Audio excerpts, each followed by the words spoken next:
Hello and welcome back. I'm Randy Bueller, joined by Rachel Agnes. You pretty much kicked my butt that round, Rachel. I got a little lucky. I had some okay hands, so that helped for sure. My draws were garbage. I could not get a good draw. Yeah, I Gitaxian probed you at one point, and I was like, oh no, this hand is bad. I swear, I think that deck is better than 03. Yeah. I felt like Go ahead. Sorry, I definitely think so too. I think I watched your matches, and I honestly feel like a lot of the games were so close in some positions, in some spots you got unlucky that you could have won. It's a surprise to me that it went 0-3 because I feel like watching the games, I didn't feel like it would have. It didn't feel like that. Does that make sense? Totally. I mean, if you look specifically at tonight, game 2 against Eric, I had turn 1 Defense Grid into turn 2 Win, but he had Soul Ring into turn 2 Notion Thief. And then game 3 was also close, but I lost. Against Steve, I totally thought I had game 2, but he top decks a Pyroblast, then he top decks a Strip Mine, and then it's just I couldn't cast spells. I think I'm going to lose to with the draws that I had no matter what happens. But I then game 3 against Steve, I had a judgment call too. I'm not sure I did this right. I used Paradoxical Outcome threatening to draw 3 in order to bait out whatever his counterspell was to resolve a Time Twister. Did you guys talk about that?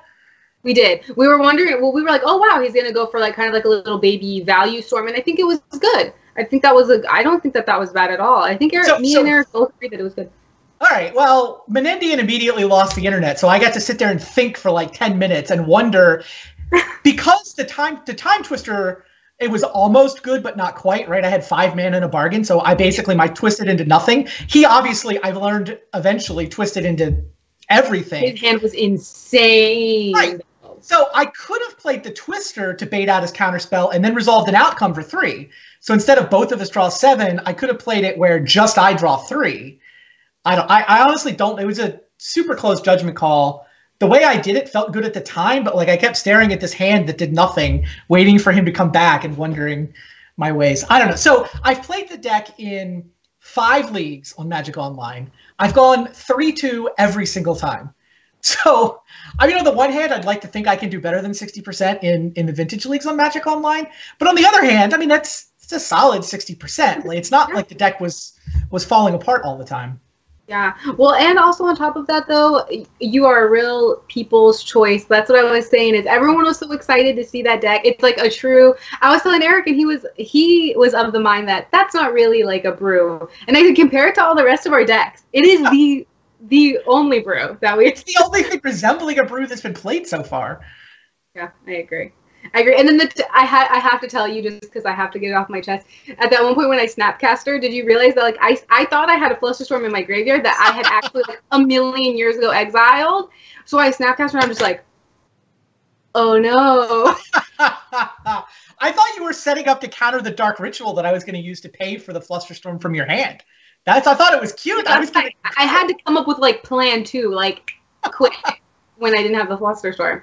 Sure. So I was like, okay, I should put that one. But oh my god, I was like, oh, Rachel, please. Yeah, no, I basically just had to play for you to mess something up. Oh well. Well, look, my goal was to put on a show. I think the deck is cool. We got to see it win a couple of games. We got to see it come super close to winning a couple of matches. I don't know. I feel like I could have been 2-1. I probably should have been 1-2, but I'm 0-3. These things happen. And now next week you get to come back and you get to play a Mentor or a Leo deck, and we're all going to be like, ah. It's true. Apparently everybody brought the hate for the first set, though. I should have waited. I don't know. I figure so. Yeah, let's look at where things stand. These are the standings at this point. You can see Rachel and I have now finished our day. So she joins Rich Shea at 2-1 on the season. I joined Kevin Cron at 0-3. And you see Reed and Rodrigo hanging out. Eric and Steve are about to join them. We could have 3 2-1s this week if Steve manages to win. Sure. Or we could have the same sort of even spread from last week with Eric at 3-0 if he wins this last match. Right, and Rodrigo, him with Rodrigo. Yep. Mm-hmm. It's interesting. All right, sounds like our last match is ready, so let's watch one more match of Vintage.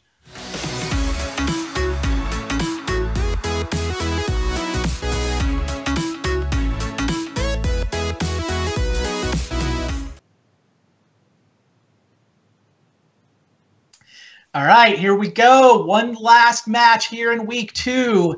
Steve Menendian is on a relatively safe choice, a Jeskai colored Monastery Mentor deck, or a Young Pyro deck at this point, I guess. Eric does have, I get a little bit of spice. Maybe not a lot, but Grixis Thieves is a sweet deck. Notion Thief destroyed me. He's got Tinker into Vault Key. So his deck is all the value in the Grixis colors. It is good times. Yeah, he's not playing Deathrite Shaman. What I think if I was going to be playing like a blue-black deck, I would play. But Grixis Thieves is definitely cool. And his hand is insane. His hand is really good right now. Wow. Yeah, he can. I guess he only has the 1 blue mana, so he has his choice of a Tinker or an Ancestral on the first turn. And Steve's got nothing. What a great place to be. Will I choose to wear my Ancestral Recall, or will I choose to turn 1 Tinker? I think you Tinker, honestly. I think I would Tinker. And I mean, it's worked out well for him, but of course, we know that Menendian doesn't have any permission. Well, the problem with the Tinker plan is Menendian has Ruby, Tundra, Dak Faden.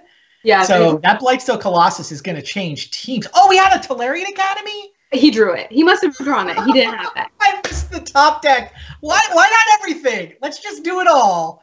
Ancestral and Brainstorm, and he's got the Tinker to even serve as his reshuffle effect off the Brainstorm. Wow. He's in a Time Walk? Is this a turn 1 kill? How much mana does he have? He's out of mana, right? Well, he can't Tinker and he has the Time Walk. Crypt. He's out of blue mana. Right. Wow, he is super close to a turn 1 kill. This is so exciting. Yeah, he has to choose the Tinker or the Walk.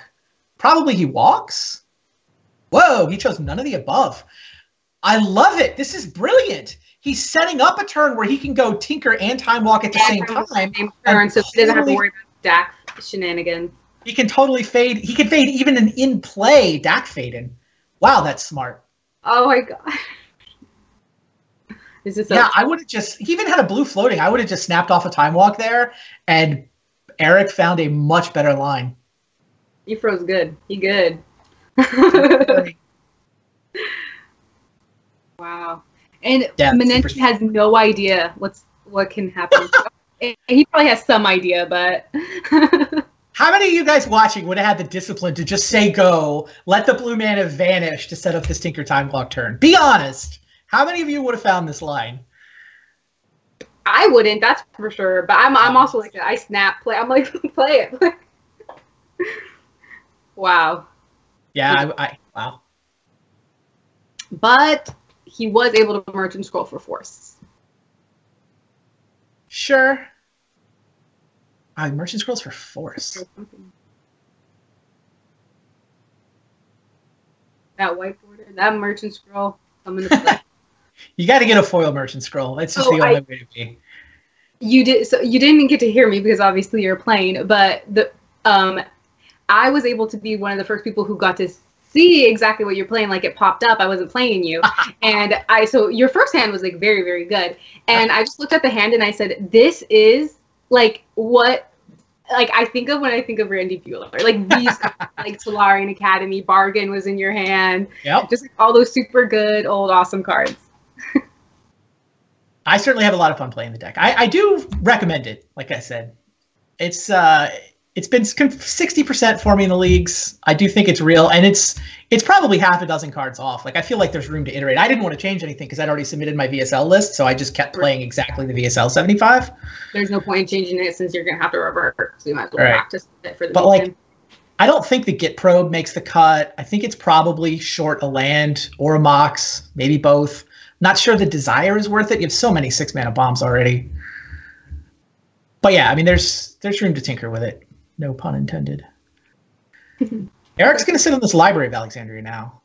He has another patient strategy, which should work.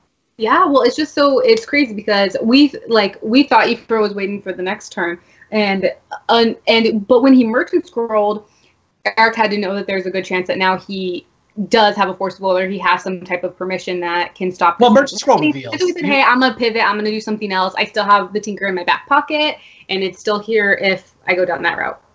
Well, merchant scroll reveals, so he knew it was exactly. Yes. So he knows for sure. So I think that's awesome. He's kind of like changing as it goes with the game state. And now that he's got an active library, that's a good enough reason to cast this Time Walk. I'm not cycling it. I'm going to draw 2 cards. Yes. I think firsthand, I know library is very good. You enjoyed yours today, that's for sure. I did. That was a good card right there. Oh, now he's got a Force of Will and a Mind Sculptor. I don't know quite the right way to sequence this, but he's got great options.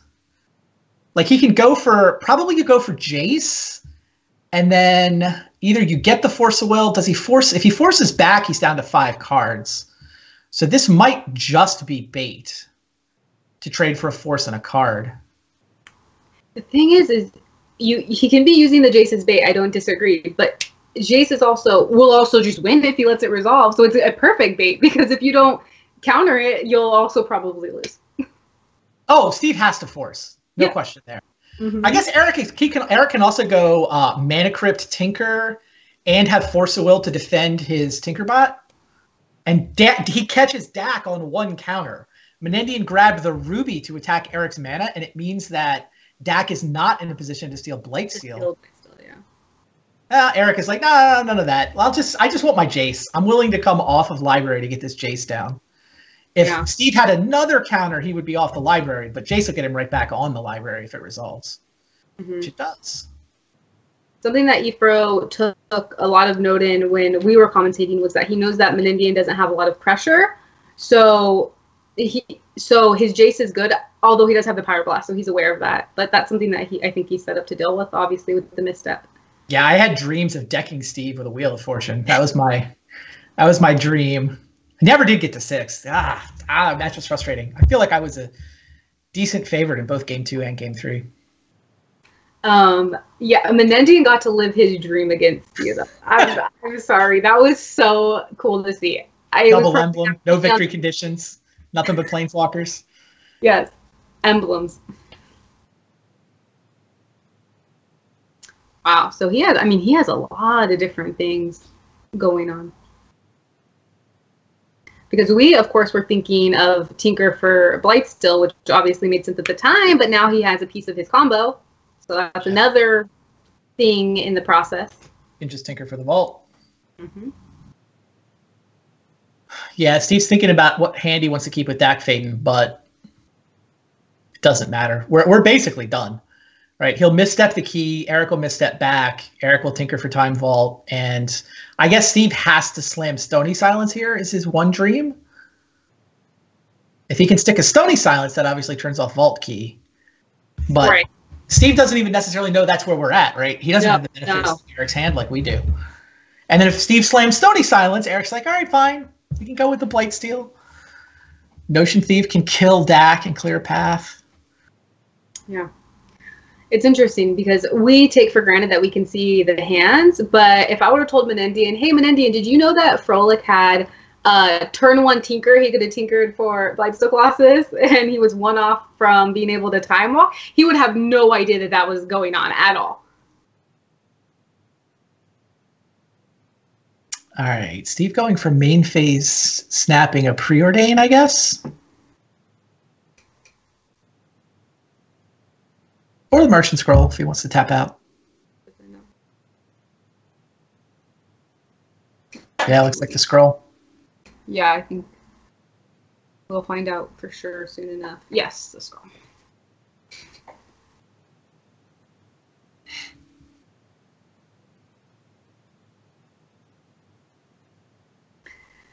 Ooh. Okay, Eric Froehlich's deck's a little spicy. Okay. I mean, it's got all the value shenanigans a blue mage could ever ask for. I mean, that's basically Eric's deck. Mm-hmm. If by spicy you mean just playing like all the best awesome cards. Yeah. They're fairly well understood shenanigans, but salt is a spice, right? Just a little bit dash of pepper. Something. Compared to the, I will admit, bland Mentor. What was up with the bland Mentor? I didn't get the chance to talk to you about your deck choice. You just wanted something safe until you started to get a sense of how this metagame works? Yeah, I think we're in such a unique position for a few reasons. Like, one, it's really, really cool because, of course, we're just coming off of all the restrictions, so the format is still very new. Also, you have no idea who's going to be in your pods. So not only do you not know what people are going to play because, you know, they have to switch it up. So you don't know what people are going to play. And on top of that, you don't even know who's going to be on your pods. You can't even really, like, so there was so much going into it. And honestly, like, Mentor to me is just like, you know, when it's cold and you sit by a fire and you have, like, your hot chocolate and, like, your blanket. That's how Mentor feels to me. I thought I'm going to play Mentor. And then we'll see. Maybe I'll come up with something super spicy. But I'm not going to say anything. The hot chocolate of vintage decks? That's your story? For me, personally. For some other people, maybe no. It's true. Look, see, I how many times one Mentor and I cast it like 4 or 5 times today. Well, you get there. I mean, you see the majority of your library in a lot of those games. Yes. But I will admit that when I was playing it, I kind of thought like, yeah, maybe having 4 was too much. And there's the Tinker, there's the Time Vault. Steve scoops it up. It was interesting that Steve chose to use a strip mine on the Tolarian Academy there, not the library. I thought that was an interesting call. Didn't turn out to matter, so I didn't really dwell on it, but it's an interesting judgment call. So if you are Eric, what are you bringing in? He's definitely bringing it. I think he said he had some Pyroblast. Let me pull up his deck list. I think he said he had Pyroblast on the board. Does he? Oh, I think so, right? Let me see. Oh, he already boarded in 3 cards. Oh, they must be the ones that scrolled off the bottom of the screen. That would make sense. Let's see. Okay. He has 3 Pyroblasts on the board, so those are definitely going to come in for sure. I think those are like... He doesn't really have a way to deal with the Stony Silence, does he? Not that I see, I guess. Interesting. I mean, there's not a good way in those colors. I mean, those are the same 3 colors I'm playing, and I'm with my bargain deck. I'm like, am I supposed to splash white? Like, throw 1 scrub land into my deck?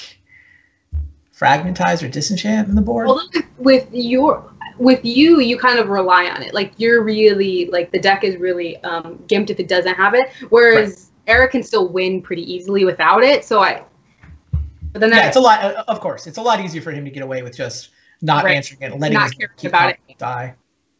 Oh, he's playing a snow-covered island. I love that. Yeah, so he has Fluster 2. Flusterstorm is main.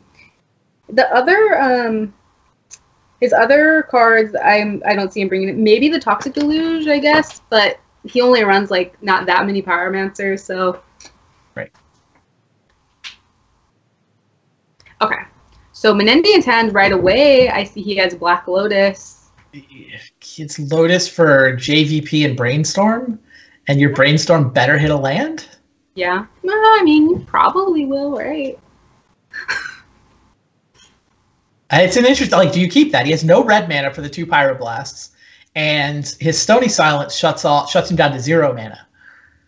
That was really hard, actually. This is a tough keep. Like, your Brainstorm has to find red mana, or your draw is garbage. He kept it. He kept it. All right. Which I don't hate. I mean, I don't hate it. He could do the math and he could say, like, what's the likelihood that I'm going to find the land off of it? The problem is Menendian plays, I know because we were talking about this, I play basics and he plays basics. And basics can really, like, it can be hard in this deck. Yeah, he needs a fetch. Blast, and if he finds land and what he finds isn't a fetch, it's like a basic island, like, I feel that pain. So hopefully that doesn't happen. Interesting. Jace first. I would have Brainstorm first, but whatever. Oh, he's going to go Stony? Wow. He's not even going to cast the Brainstorm? He's just going to be like, I'm done. Till I top deck a land, we're going to play with this. Oh, I guess he's just banking off. Wow. It turns out to be decent against Eric's draw, which does have a Black Lotus in it. But, I mean, Tolarian Academy is still going to make plenty of mana for Eric. Well, sure, there's the key, which is now dead. So Eric's got a bunch of mana. He can get to a cruise off the Academy relatively quickly. Wow. How bizarre. Yeah. But we said there's literally no answer to Stony Silence in Eric's deck. I love this. Let's just see if we're going to have to see if it pays off. Not that whether or not it works out made it a wrong or right decision. It is true that the brainstorm would have been misstepped, right? And JVP gives him a loot ability to kind of work his way. Oh, there's Volcanic Island. I was going to say JVP actually, like, I mean, it gets you through. It's true. Maybe JVP makes that worth it, I guess. Yeah. I mean, it's definitely a better play with JVP than it would have been with some other 2-mana thing. I don't even think you could have done it. Like, there's no way you could have done it with Young Pyromancer. Right. Exactly. And he knows that. Does Eric have any way of dealing with? He has Pyroblast, but he doesn't run swords, obviously, because he's Grixis. So he knows that there's a good chance that he's not gonna have to worry about Jace sitting on the table. Kind of crazy. Brainstorm got discarded. Preordain got misstepped. How close is Eric to this cruise? Academy taps for 4, but nothing else taps for mana, so he's not there. Oh, 5? Fetch land 6? Yeah. 1, 2, 3, 4, 5, 6, 7. He's 1 off by my count. Yeah, close. And now, of course, he has the Pyroblast. Right. And unless this finds... Oh, okay, so I found a Ruby. The dead Ruby via Stony Silence. Yeah, so he can't even cast the Merchant Scroll, so he can't even accidentally mess himself up by tapping out. Jace will turn into a Planeswalker next turn. We'll see if Steve taps out to flashback a Preordain.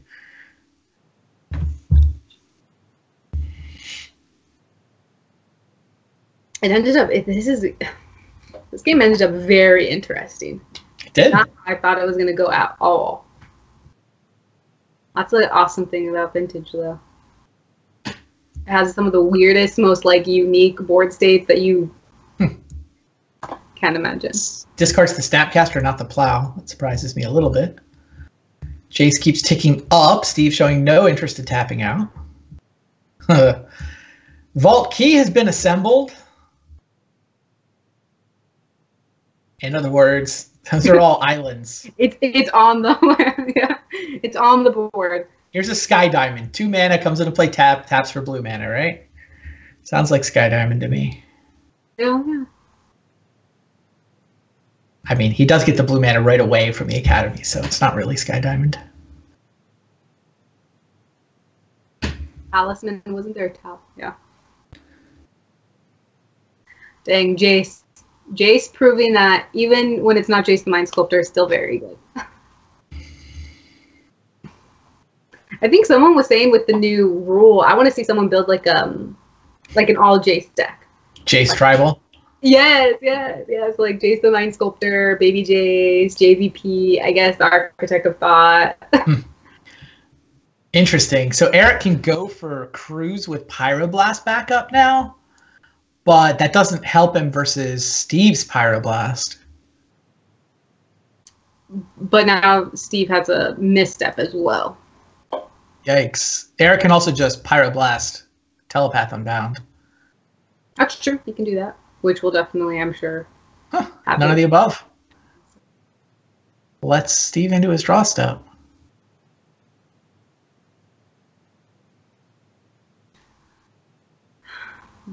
That Sapphire. Can't believe Steve drew every artifact mana source in his deck. Yeah. Honestly, it happens. It always happens when you put Stony Silence like main deck. I swear, you play it, and then the first thing, you start drawing all your artifacts. Eric's going to lead with Dak Faden, using up his only source of red mana. And he doesn't actually have the ability to cast the Cruise either. Interesting. No. This is just a jab, right? Here's a counterspell check. And Menendian does have one. But Menendian thinks it's bait, right? It's unfortunate. That's really silence. There's three mana, because I mean, 3 mana floating. Mostly in the case of like beating him the mana, but he can't even Pyroblast. Yeah, Steve's like, all right, I don't know what you're clearing a path for, but I'm not going to let Dak Faden resolve. And oh, Eric does have the Treasure Cruise beta? 3 in the yard? Oh, yes, exactly 8. I forgot Dak Faden goes to the yard. So here's the follow-up. It is a Treasure Cruise. It does resolve.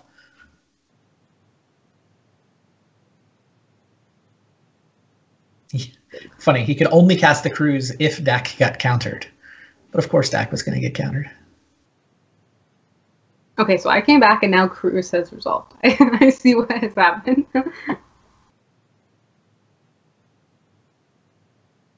The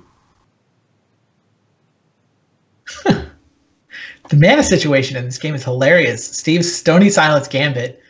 Here we are, turn 7. Menendian is on 1 mana, a Volcanic Island.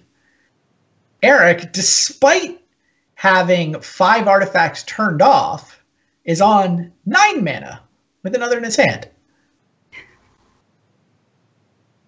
Yeah, is he close? Could he cast? No, Blightsteel, but Blightsteel's coming up. He could just draw it, cast it. almost there. That would be a fun way. That would be an awesome thing to happen in this game.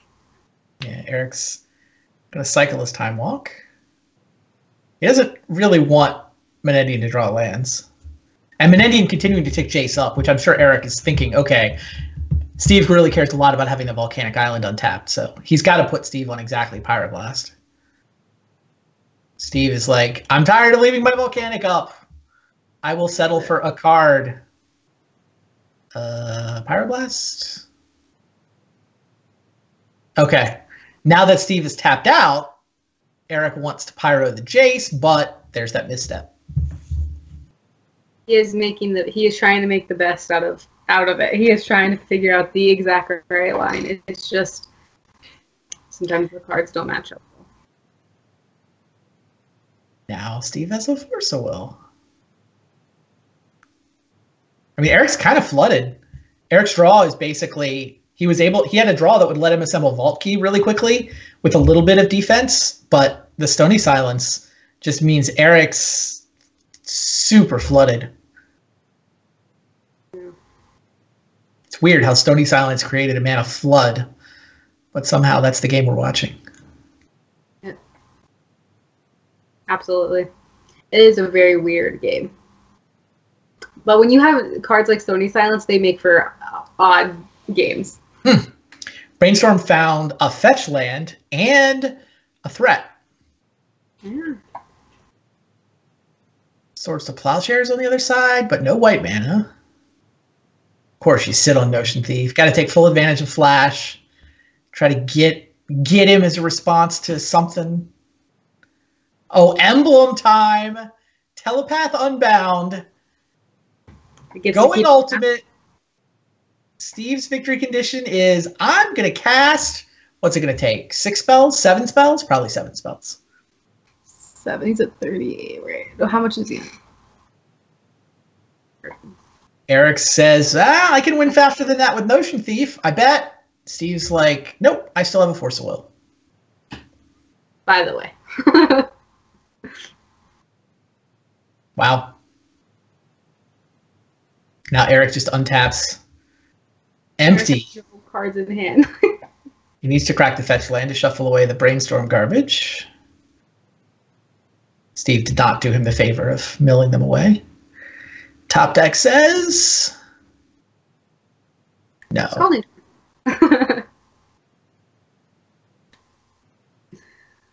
So Blightsteel Colossus, does it beat this? Eric has to get like 7 cards in hand to be able to discard it every turn so that he can draw it every turn, hypothetically. Yeah, we're in the point where we're searching for what Eric can have or find. Oh, another Stony Silence. He didn't have a way to deal with the first one. Wow, Steve just wants to get the mill plan online. Crucially, Steve finally found a Tundra, so he can now plow a Blightsteel Colossus. I no longer see a good path to victory for Eric. I don't think he has time to get a hand that can discard Blightsteel Colossus every turn. Yeah. Yeah, I think the Tundra's the nail in the coffin. It's between a rock and a hard place. But it's only game 2. That's true. It's gonna go to game. Trying to think what. Let me look and see what else is in his deck that he can cast. What about Yawgmoth's? Does Yawgmoth's do anything? Yes, I'm sure it does. I mean, there's 18 cards in Eric's graveyard, and he has access to like a 12 mana of all his colors. I'm sure it would have done something. He top decked Tinker, which for him is about as good as he could possibly draw. He doesn't know there's a plow over there. He fears, but he doesn't know. And there's the plow. Yeah, that Tundra, you are 100% right with what you said earlier. That Tundra actually in the end came just in time. Yeah, and now Eric can't win. And we get to go to game 3, so that's awesome. More vintage is better, right? And then we get to see who goes 3-0, 2-1, or how that works out exactly. Yep. Could be a trio of 2-1s. Could be the even split. Is there anything that you would change from being on the play to not being on the play versus like anything that you would reconsider in these sideboards? Mm-mm. I don't think so. I don't think so. Mm-mm. I don't think so either.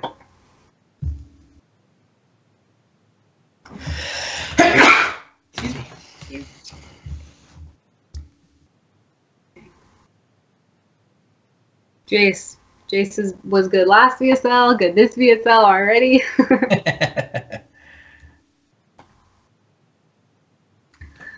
When does that rule go into effect so someone can play Jace Tribal? Tomorrow. Tomorrow? Literally so tomorrow. Who knows? The next round there might be a Jace Tribal deck. Now that would be my hero. If you're watching on the East Coast, it's later today. Oh yeah. You guys, what are you guys doing? You could be watching this and also playing Jace Tribal. Well, no, to be fair, there's a downtime coming up. Oh, yeah, we have to wait for the downtime. Wednesday morning downtime, all the Ixalan code, all the Ixalan cards come online, and the change to the Planeswalker rule is baked into the Ixalan code, apparently. Menendian continues to have internet problems. Doesn't want him to win. Oh, he had an internet. I know he had an internet problem at a very bad time for you, but also when I was playing him, he had an internet problem right when I cast Ancestral and he fetched, and I was like, "Tell me, is it gonna resolve or not?" I feel you. He's right there with you. Let me know. So while we wait, I guess one thing that we can kind of think about is, do you think there's any cards in Ixalan that might make their debut in the next round of Vintage Super League? You make a good point that we do get Ixalan for the next set of decks. I haven't noticed anything that caught my fancy particularly. Have you? I'm going to play Dino Tribal. Dino Tribal? That counts as spicy. I don't care how terrible it is. You will be the people's choice. Yes. There's a card in there that's like a 2-mana draw too, right? I think so. Yeah, I think it's, let me see. I think I want to see before I say for sure the name, and then I'm wrong. Yeah, I'm actually not allowed to play the pre-releases, so for me, the sets aren't real until they hit Magic Online. Until you hit it, yeah. Chart the course. The card is chart. Yeah, so hey, who knows? Maybe it'll make a debut. I was talking to Eric about how crazy it is that so far nobody's played Workshop and nobody's played Bazaar Baghdad in the VSL. So fair. The Workshop is a little more surprising. I don't know. We'll see if Erin's on Bazaars next week. I don't think she'll lead with Dredge, but I still think there's a decent chance she'll have Bazaars in her deck. She's got to be a favorite to have Bazaar Baghdad in her deck, right? Well, I want to see what deck, what deck? I want to see the deck that she has that's not. Because it is, is she allowed to later play regular Dredge, or does that take Dredge off? Okay. It's not like, oh, you can't play Bazaar Baghdad. It's you can't play the same archetype. So like she could totally play Dragon, right? Okay. She could play some Reanimator, like Dragon and Dredge seems totally fair game. Like I believe, tell me if this sounds right to you. I believe I'm allowed to play like an Oath of Druids, Show and Tell, Grizzlebrand deck that also has bargains. Yeah. Right? If it's an Oath Grizzlebrand deck, if it's Oath Bargain as opposed to Paradoxical Outcome Bargain, I think that's far enough away to count. Like I don't think I'm honor bound to never play bargains again. I just can't play that bargain deck. Archetype, like this similar deck and style. Right. Like I think I'm also allowed to play a Paradoxical Outcome deck that isn't a bargain deck. You're with the bargain and you're with the outcome. I see where your mind is going. Anyone who's been paying attention already had me there. True. 100%. Yeah, I was about to have a funeral for Tundra. I mean, I still probably am going to have a funeral for Tundra, and that's a hard thing to let go. Oh, someone said Sylvan Mentor is different from Blue-Eye Red Mentor. I don't see those. I think are too close. Like it's got to be 15 cards, kidding. Not 5. I'm 15, kidding. 25. Although that's the only Mentor deck that I would play the Lifelink Seeker of the Way in, because that's actually pretty good. Seeker of the Way with like a Sylvan build, I think is good. Yeah, like for me, I think Turbo Xerox is an archetype. I don't think bargain decks are an archetype. Like you could play you could play multiple Storm decks that don't even overlap at anything but the tendrils. Chat's calling for Jar to be unrestricted next to make me even happier. Okay. Ooh. I don't know about that one. It's actually an interesting question whether I think both Bargain and Necropotence were similar in that you could imagine unrestricting either, right?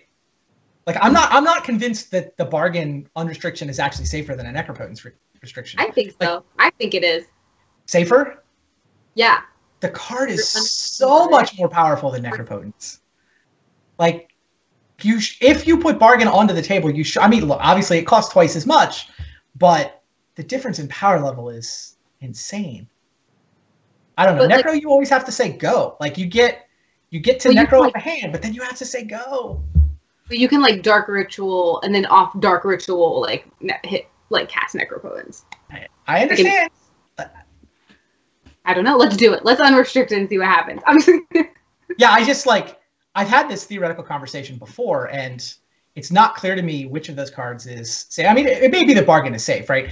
There was nobody in the top 16 of the Vintage Challenge last weekend with Bargains in their deck. I think I was the only one in the top 32 with Bargains in his deck. So it's not like the deck has been doing well, and it's not like I've been crushing with it either. But I think it's like Show and Tell feels so good. They have to counter it. Like you play against a blue deck, they have to counter it. You play against a Shops deck, they can't counter it. Actually, that is something Legacy has done for a while. If someone casts Show and Tell, it's either over or you counter it. Right. Which then lets you bluff a little. Like sometimes you can bait for something else. I don't know. I think I might go up to a third Show and Tell.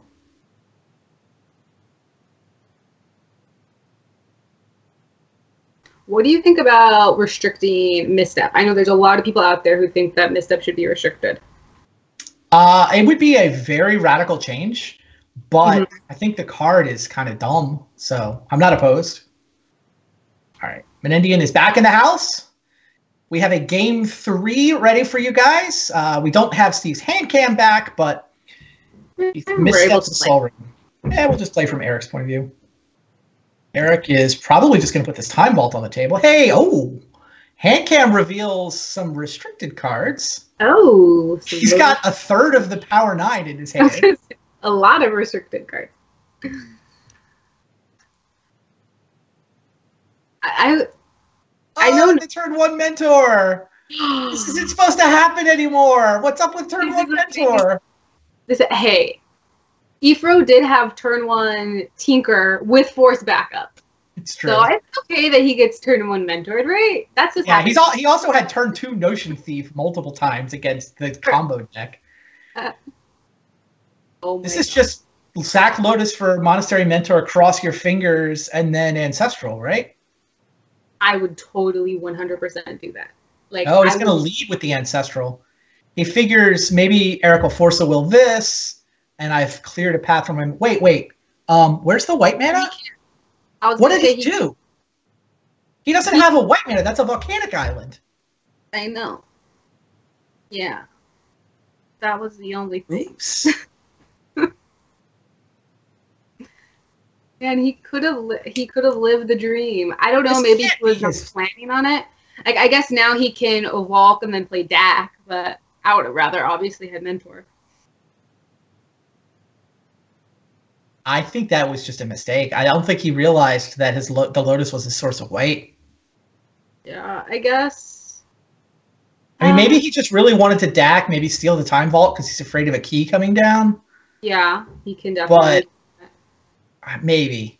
I guess he doesn't know his hand and he doesn't have any permission. Just wow. Oh, that was sad. Interesting. You know what? Our line loses the game. If he had gone Lotus for white, Mentor, Ancestral, he would lose the vault key on the spot. He may lose to it anyway, but he would have lost the vault key as soon as Eric untapped and top decked the Demonic Tutor. Yeah, right? The Demonic Tutor. Mm-hmm. And Eric's like, all right, I'll steal it back with this Dak Faden. Fine. Wow. Okay, so here he'll Dak first, see what he gets. Okay, so now he Dak Force, which is good.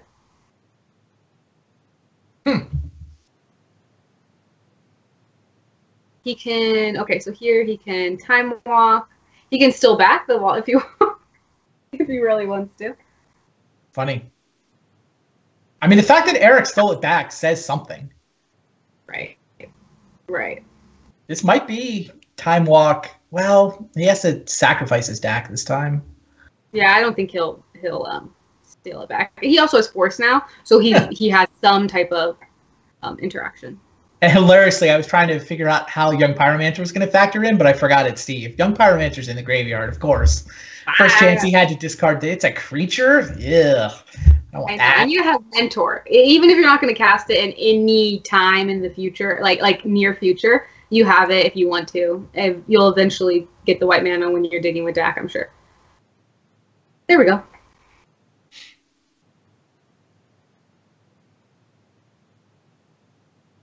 So now, is he able to? The question is so the Monastery Mentor luckily puts the pressure on Eric's Dak, but he doesn't have enough mana to cast Mentor and also be or no, because he timed. Are you there? Yeah. Okay, sorry. I was just thinking. I thought my internet connection went out again. No, we're all here. I'm just trying to put myself in. Steve is so uninterested in actually winning the game that it keeps throwing out, like, he could have played turn 1 Mentor. He could have played turn 2 Young Pyro. He's just no interest in actually winning the game. Much rather play defense.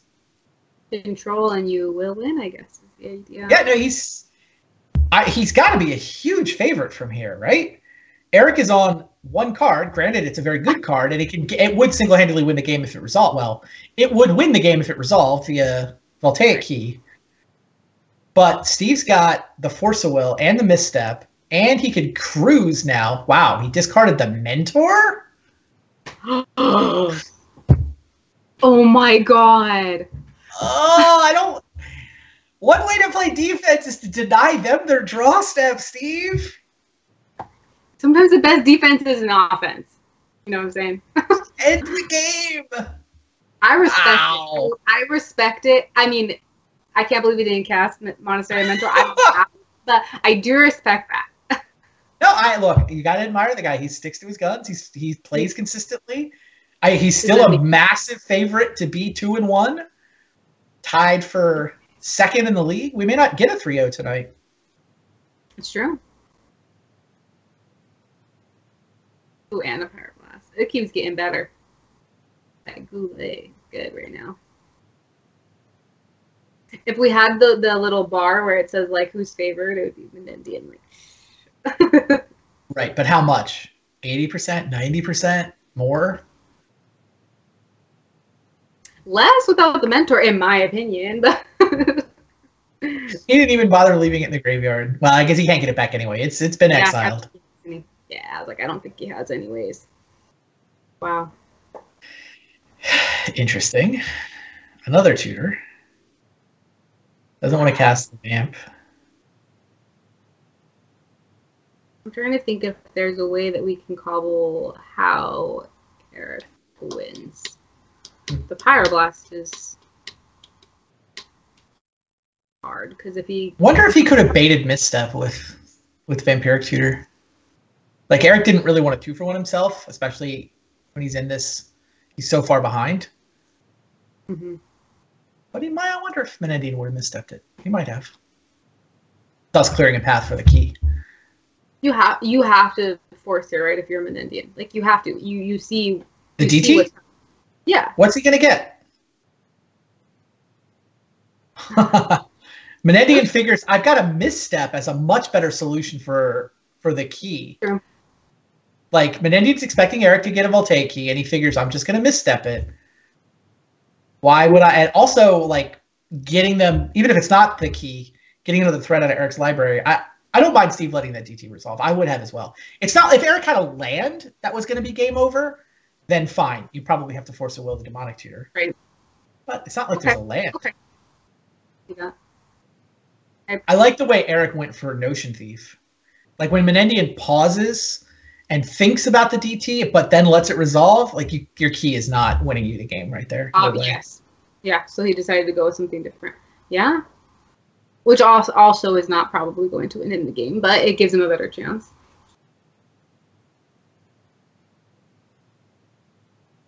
And I guess if you're Eric, you have to consider that you saw him get rid of the swords. So you might be thinking, if my Notion Thief resolves, he probably has already ditched everything in his hand that can kill it.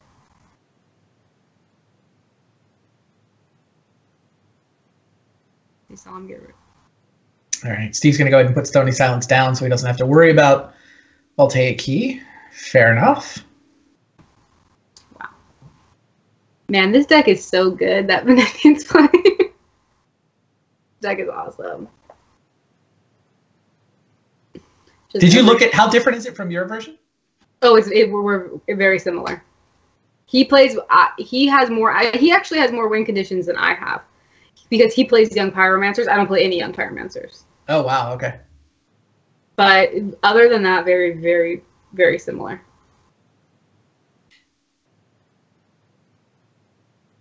The thing is honestly, when you cut out all the creatures, you just have more room for more good cards. So it works out. Well, that deck, I mean, if you lump it together with what Rich played last week, this sort of turbo Xerox shells looking to go 2-1, 2-1, 2-1. Yes, it is exactly. Eric goes for the Notion Thief, but I don't think he expected it to resolve, and no, not even close. Pyroblast on Notion Thief. Steve still had Force of Will and Mental Misstep, and Steve Menendian defeats Eric Froehlich. So Eric pads his record for most losses in the history of the VSL. Also, oh, by the way, has the record for most wins in the VSL by far. He's just played a whole bunch of extra playoff matches, it turns out. And that's going to do it for our show. So a trio of 2-1 players.